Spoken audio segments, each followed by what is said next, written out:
चल रहा है और आज दूसरा एलिमिनेटेड था और कराची बाहर हो गया।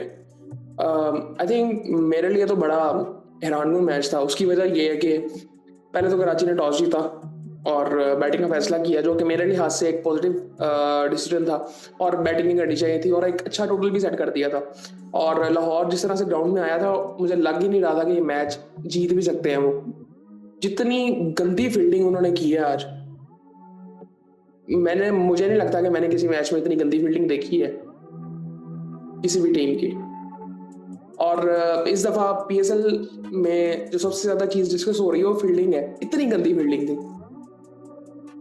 खैर, जब लाहौर बॉलिंग कर रही थी उस वक्त बॉलर्स भी कोई इतनी खास बॉलिंग नहीं कर रहे थे, बट फील्डर्स ने तो हद खत्म कर दी थी जितनी गंदी वो फील्डिंग कर रहे थे।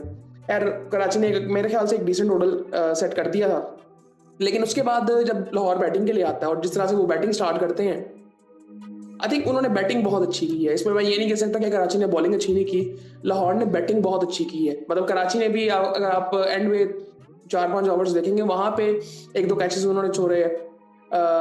और वहां पे भी आके इसीलिए हुआ कि मैच बिल्कुल खत्म हो चुका था। मतलब आखिरी 5 ओवरों में आपको 35 रन चाहिए थे, 24 बॉलों में 27 रन चाहिए थे आपको, 12 बॉलों में 7-8 रन चाहिए थे आपको। सो मैच उधर खत्म हो चुका था। और क्या जबरदस्त बैटिंग की है अब्दुल्ला ने। यार, मैं आपको पूरी स्टोरी बताता हूँ। पहले कराची ने पहले बैटिंग की और वार्डन ने, आई थिंक, जिस तरह से जबरदस्त बैटिंग की उसने पूरे टूर्नामेंट में, आई थिंक, जबरदस्त बैटिंग करता रहा। और उसका जो माइंडसेट है, जो ऑस्ट्रेलिया का माइंडसेट है, वो नजर आया आज। मतलब नजर आ रहा है गेमों में। मतलब अगर आप बाकियों को देखोगे, कोई इतनी खास परफॉर्मेंसेज नहीं है। खुशदिल शाह की एक डिसेंट कह सकते हैं परफॉर्मेंस थी खत्म उन्होंने जिस तरह से किया इनिंग को।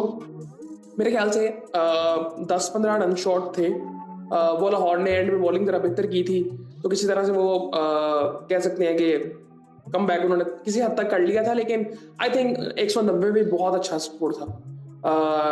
उसके बाद आके जो उन्होंने बैटिंग किया, आई थिंक वो बड़ी जबरदस्त थी। वार्नर ने 75 रन बनाए। टिम साइफर्ड आज भी जल्दी आउट हो गया था, विंस भी जल्दी आउट हो गया था, 7 बेग। आई थिंक सीरियसली मेरे ख्याल से ये अभी रेडी नहीं है। मुझे नहीं लगता ये रेडी है। और रेगुलरली इसको मौके मिले हैं। उसके बाद इरफान खान ने अजी 18 रन, अच्छी बैटिंग कर रहे थे, एक मैच्योर बैटिंग कर रहे थे। बट इससे पहले एक बॉल में एक छक्का लगाया था और अगली बॉल में भी अच्छा शॉट मारा था, लेकिन वो फील्डर के हाथ में। अब इसमें मैं ये नहीं कह सकता कि जी बैड लक हो सकती है। अब बैड लक पूरे टूर्नामेंट में नहीं हो सकती। पूरे टूर्नामेंट में आई थिंक 1-2 इनिंग्स इनकी ऐसी थी जो कि आई थिंक अच्छी थी। बाकी ओवरऑल आई थिंक उनको परफॉर्मेंसेस बहुत और बेहतर करनी पड़ेंगी। एक और बहुत बड़ा रीजन है जिसके बारे में बात करता हूँ मैच बाद में। खुशदिल शाह ने एंड पे 27 रन बनाए, मोहम्मद नबी ने 16 रन बनाए। खुशदिल शाह मुझे काफी बेहतर लगे हैं इस टूर्नामेंट में।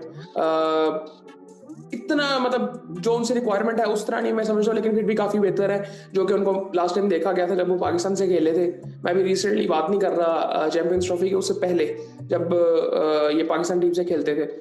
खैर, 190 किसी तरह से इन्होंने कर लिया। बॉलिंग की अगर बात करें, शाहीन शाह अफरीदी ने 47 रन खाए, 2 आउट किए 4 ओवरों में। सलमान मिर्जा ने 4 ओवरों में 37 रन दी। इसने ओवरऑल बॉलिंग अच्छी की है सलमान मिर्जा ने। आखिरी ओवर इसका जरा हुआ था महंगा थोड़ा सा। जमान खान ने 4 ओवरों में 49 रन खाए। मुझे ना ये समझ नहीं आती। मेरा ना एक मसला है लाहौर के साथ, कि लाहौर की जो अप्रोच रहती है ना, मुझे इनके साथ भी मसला है कि वो जो प्रोफेशनलिज्म की बात की जाती है ना, वो प्रोफेशनलिज्म सिर्फ इतना नहीं होता कि इंसान ऑफ द फील्ड कैसा है, क्या एक्टिविटीज हो रही हैं ऑन द फील्ड, इंसान किस तरह है, ये भी प्रोफेशनलिज्म के अंदर आता है। ओवर एक्सप्रेसिव मुझे नजर आते हैं क्या नाम है इनका, जमान खान कई दफा। और ये सारा कुछ इनके अंदर ये हारिस रऊफ और शाहीन की तरफ से आया है। आई थिंक मैं वही कहूंगा कि कंपनी का बहुत ज्यादा फर्क पड़ता है इनके साथ। मेरा मसला ये सिंपली ये है, मतलब जो इमेच्योरिटी इनकी तरफ से नजर आती रही है इन द पास्ट, वो आज जमान खान में आप देख रहे हैं। और ये इशू इनके साथ है। अभी अच्छे बॉलर हैं, इनकी भी कोई इंप्रूवमेंट नहीं रही जब से इन्होंने डेब्यू किया। आई थिंक 3-4 साल से तो ये खेल रहे हैं, बट आई थिंक इनको जिस तरह से इंप्रूव करना चाहिए था उस तरह से इन्होंने इंप्रूव नहीं किया। उसकी सबसे बड़ी वजह इनका माइंडसेट है। और इनकी पूरी टीम मतलब ऐसे ही है। इसीलिए मैं पूरी तरह से, मतलब अगर आप कराची को देखेंगे ना, कराची की टीम को इतनी स्ट्रांग नहीं थी। मतलब उनका जो माइंडसेट था वो इस दफा काफी चेंज था। और इस दफा अगर आप देख रहे हैं कराची को कि वो यहाँ तक पहुंचे हैं, वो उसकी वजह उनका माइंडसेट था, उनका कप्तान था। सो वो चीजें आई थिंक, इसके बारे में मैं पहले कई बार बात कर चुका हूँ कि हमें किसी तरह से ना अगले साल अब 2 टीमें ही बढ़ेंगी। मुझे लगता है कि हमारे पास लीडरशिप है ही नहीं, ना पीएसएल में है ना पाकिस्तान टीम के लिए है। एक proper as a captain material कोई है ही नहीं। अभी आगे हम जो करेंगे वो सारे तजुर्बे होंगे, कोई प्रूवन कुछ नहीं है हमारे पास अभी। खैर उसके बारे में बाद में बात करते रहेंगे। आई थिंक काफ़ी चीज़ें डिस्कस करने वाली हैं, लेकिन वो बाद में करेंगे। पीएसएल एक दो मैचेस रह गए हैं, वो खत्म होने दें। शाकिब अल हसन ने, अब इसने एक ओवर क्यों किया मुझे समझ नहीं आई। 4 रन दिए एक ओवर में और सबको मार पड़ रही है, लेकिन इसने एक ओवर किया, एक आउट किया। मोहम्मद नईम ने 3 ओवर किया, 15 रन दिए, एक आउट किया। बॉलिंग अच्छी कर रहा था, फील्डिंग निहायत बुरी कर रहा था। 3-4 कैचेस इसने छोड़े हैं। हारिस रऊफ ने 4 ओवरों में 35 रन देके 3 आउट किए। डिसेंट बॉलिंग थी, लेकिन 35 रन इनको भी पड़े हैं। लाहौर कलंदर्स की अगर बात करें, ये बैटिंग के लिए आते हैं। फ़खर जमान ने क्या ज़बरदस्त स्टार्ट किया था।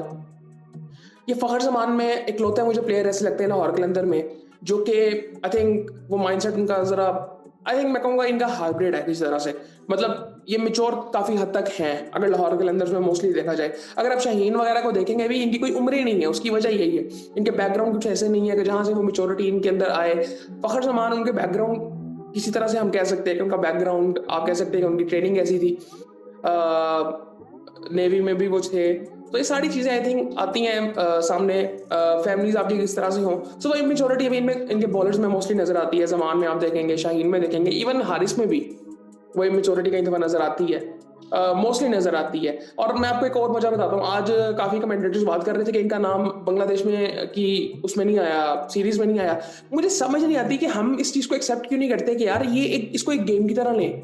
अब शाहीन अफरीदी अगर प्रीमियर बॉलर है, तो अगर एक होम सीरीज हो रही है बांग्लादेश के खिलाफ है, तो आप नए खिलाड़ियों को चांस क्यों नहीं दोगे। ये एक्सपीरियंस है, इनको प्रूव करने की शायद जरूरत नहीं है, मेरे ख्याल से तो बहुत जरूरत है। खैर ऐसी कोई परफॉर्मेंसेज नहीं है रिसेंट टाइम्स में इनकी। मेरे ख्याल से तो हारिस रऊफ का भी ये भी जगह नहीं बनती थी यहाँ पे। आप किसी और को चांस देते, अब्बास अफरीदी बाहर क्यों है, मुझे समझ नहीं आ रही। सो यार काफ़ी चीज़ें ऐसी हैं जो डिस्कस की जा सकती हैं। टीम अनाउंस हो चुकी हुई है बांग्लादेश की सीरीज के लिए, उसके बारे में बात करेंगे। एक दो मैचेस खत्म हो लें। खैर फ़खर ने अच्छी बैटिंग की, नईम ने 14 रन बनाया, आउट हो गया था वो। अब्दुल्ला शफीक ने आई थिंक उनकी one of the mature innings जो उन्होंने आज खेली है, लेकिन आखिरी 2 बॉलें उन्होंने जिस तरह से खेली हैं, वो मैं ये तो नहीं कहूँगा कि पानी फेर दिया उनकी इनिंग की वजह से आई थिंक ये मैच जीते हैं। इतनी मेच्योर, इतनी ज़बरदस्त शॉट्स मारी हैं, जबरदस्त इनिंग थी। लेकिन आखिरी मतलब सेकंड लास्ट बॉल पे आपका कैच छूटता है, आप फिर ट्राई करते हो, आप फिनिश करने जब जाओ, ऑलमोस्ट रन बॉल था। सो आई थिंक फिनिश करना चाहिए था वहां पे अब्दुल्ला को। लेकिन ओवरऑल आई थिंक जबरदस्त इनिंग थी। मैंने अगर इसकी कोई बेहतर इनिंग देखी है, उसमें से एक ये थी। उसके बाद कुशल पड़ेरा और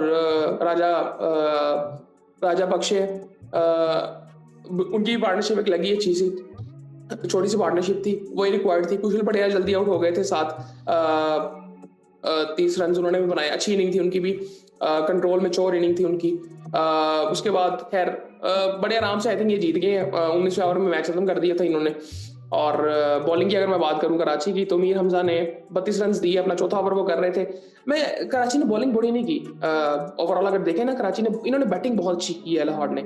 जिस तरह से इन्होंने बहुत गंदी फील्डिंग की है, बहुत गंदी बॉलिंग थी, लेकिन इनकी बैटिंग बहुत अच्छी थी। कराची ने अगर देखें ओवरऑल, मतलब मीर हमजा को 32 रन पड़े हैं, और मीर हमजा ने एक दो ओवर उनके बड़े बुरे गए थे, लेकिन उनकी वो बॉलें अच्छी थी, उनको शॉट्स अच्छे पड़े थे। उसके बाद हसन अली ने 4 ओवरों में 37 रन दिए। हसन भी अच्छी बॉलिंग कर रहे थे। मैं फिर वही बात करूंगा कि लाहौर ने बैटिंग बहुत अच्छी की है, इन्होंने भी 2 आउट कर लिए थे। फील्डिंग एंड पे इनके थोड़े से हुए हैं जरा, लेकिन बाकी आई थिंक ओवरऑल ठीक ही था। नबी ने 4 ओवरों में 37 रन दिए। नबी को आई थिंक मेरे ख्याल से शायद इनके पास ऑप्शन भी कोई नहीं था, खुशल शाह ओवर नहीं करवाया, जो कि आई थिंक पहले उन पे ट्रस्ट का ज़्यादा था वार्नर का। लेकिन कोई नहीं। मुझे ना एक चीज़ जो मैं कहता हूँ हम सबको समझनी चाहिए कि हम छोटी छोटी चीज़ों को भी जज करते हैं। अब एक गोरा कैप्टन है ना, अब कई इसमें ऐसे फ्लॉप आपको नजर आएंगे, आप तो कहेंगे कि ये ऑस्ट्रेलियन है, ये तो गलती कर ही नहीं सकता। क्योंकि हम ऐसे पाकिस्तानी या जब बाहर से एज अपोजिशन इनको देखते हैं, तो हमें लगता है कि ये कोई गलतियां करते ही नहीं है। तो ये सिर्फ गलती करने का मतलब वो नहीं है, ये माइंडसेट है कि क्रिकेट आपने खेलनी किस तरह से है। आपके फैसले गलत हो सकते हैं, इवन जब आप हारते हो तो आपके सारे फैसले गलत लगते हैं आपको, आप जब जीतते हो आपके गलत फैसले भी सही लगते हैं। सो ये सारी चीजें ऐसे हैं। अब्बास अफरीदी ने 4 ओवरों में 49 रन दिए। अब्बास अफरीदी महंगे साबित हुए, बट ओवरऑल इनका टूर्नामेंट बड़ा जबरदस्त रहा। हाईएस्ट विकेट टेकर अभी भी आएंगे। मुझे नहीं समझ आती ये जो भी बात हो रही थी कि बांग्लादेश की सीरीज में जिसका नाम नहीं आया, हमारे प्लेयर्स जब गुस्से में आते हैं वो बुरा खेलते हैं। ओवरऑल ऐसे होता है कि कोई भी एथलीट जब उसको किसी चीज़ पे गुस्सा हो तो अपने आप को बेहतर प्रूव करता है। हमारा उल्टा होता है। अब जिस तरह अब्बास अफरीदी का नाम नहीं आया तो वो कॉन्फिडेंस उनका लूज हुआ, गुस्सा उनको उस चीज़ का शायद होगा। लेकिन आई थिंक ये प्रोफेशनलिज्म में ये चीज़ें आती हैं कि जहाँ पे आपने ये चीज़ें होती रहती हैं, कोई ऐसी बात नहीं थी। और शाहीन का ये मसला साफ नज़र आ रहा था, मुझे आज उसका मूड ही नहीं लग रहा था कि उसका कोई मूड है कि आज मतलब खेलना भी आज है कि नहीं। मुझे लग रहा था ज़बरदस्ती खेल रहे हैं ये, जब भी फील्डिंग कर रहे थे। वो तो अल्लाह की तरफ से फहद ने एक अच्छा स्टार्ट दे दिया, उसके बाद अब्दुल्ला की इनिंग थी, बाद में 2 श्रीलंकन आ गए। सो ये काफ़ी चीज़ें आई थिंक उनके हक में गई हैं। बट आई थिंक अगर इस तरह की क्रिकेट उन्होंने इस्लामाबाद के खिलाफ खेली तो वो छोड़ेंगे नहीं। मेरे ख्याल से वो बहुत मुश्किल हो जाएगा। मुझे यहाँ पे लग रहा है थोड़ा सा कि अगर यहाँ पे ये चीज़ हो गई है ना, कराची आगे नहीं गया, तो मुझे लगता है कि क्वेटा के चांसेस बहुत ज़्यादा हो गए फाइनल में जीतने के। अगर कराची यहाँ से जाता तो फिर मुझे लगता था कि कराची ये टूर्नामेंट जीत सकता है, लेकिन मुझे अभी लग रहा है कि क्वेटा के चांसेस काफ़ी ज़्यादा हो गए हैं। और वही चीज़ें हमें जो टिपिकल चीज़ें नज़र आती है कि टॉप 2 टीमें, जो टॉप 2 क्वालिफायर्स थे, वो हमें शायद फाइनल में नज़र आए। मुझे नहीं लगता कि लाहौर अगला मैच जीत सकेगा इस्लामाबाद से, क्योंकि इस्लामाबाद मेरे ख्याल से ठीक है, वो क्वेटा से हारे तो हैं, बट आई थिंक जिस तरह की क्रिकेट अगर इन्होंने आज इस तरह की क्रिकेट खेली है ना, क्योंकि कल ही मैच है, गैप नहीं है किसी दिन का। सो यार ये वीडियो लंबी हो रही है, लेकिन ओवरऑल अगर देखें बहुत सी चीज़ें डिस्कस करने वाली हैं। आई थिंक करेंगे बाद में, 1-2 मैचेस रह गए। सो बाकी फिर आपसे बाद में बात होती है।